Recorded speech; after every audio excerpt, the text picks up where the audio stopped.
Schon wieder vor der Kamera. Eins. Wie das ist. Das ist wieder ein Monat, ich sag dir's.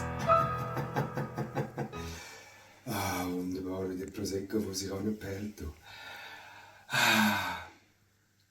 Hanni, lass gut zu. Vor 2 Wochen hatte ich Freitagsschicht für eine Baureinigung, gell? Zusammen mit der Geraldine. Die kennst du jetzt auch schon mittlerweile, gell? Uiuiui, unbelievable. Bin ich so voll on den Job, gell? Und dann, fuck, bin ich vom Bad unterwegs zum WC, gell? Und dann bin ich voll geblitzt worden. Gar keine Feierabend machen, der Lappen weg, weißt du? Und da hat vor der Thorsten, das ist mein Chef in Person, an Gartenputzen, der hat ihn schön geflucht und gewettert. Gigi, sorry. Ich habe so Freund unkonzipiert. Direkt ab der Seele und frage nach dem Ansatz, ja, ich bin sicher. Guaranteed. Nur, ich bin mich eben gerade am Suchen, weißt du? Und wenn ich dann wieder da bin, Schätzli, ja genau, bevor ich dann wieder da bin, sag mir bitte unbedingt, ich soll daran denken, mich daran zu erinnern, ich soll unbedingt auf mich warten. Ich glaube es dann aber nicht.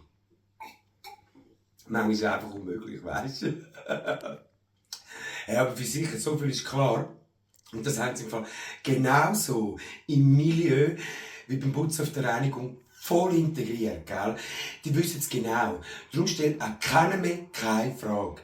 Ich bin nie konzipiert, nie kompliziert, weil durchs Band labyrinthisch.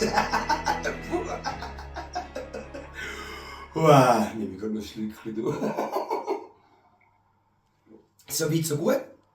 Gell, also nach 6 Stunden Arbeiten an der Langstrasse und dann nach 5 Stunden Büroreinigung beim Putzen heute Morgen im Vormittag, da heisst es dann einfach schnell noch um die Ecke zum Pizzastand.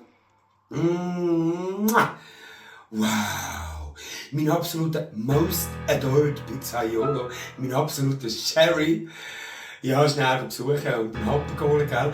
Dann der heiße Gläschen Prosecco. Genau, voilà, siehst du ja da. Zum Abfahren und dann mit einem Schwung ab in mein geliebtes seidenbezogene Wasserbett zurecht nuschen und kuscheln, gell?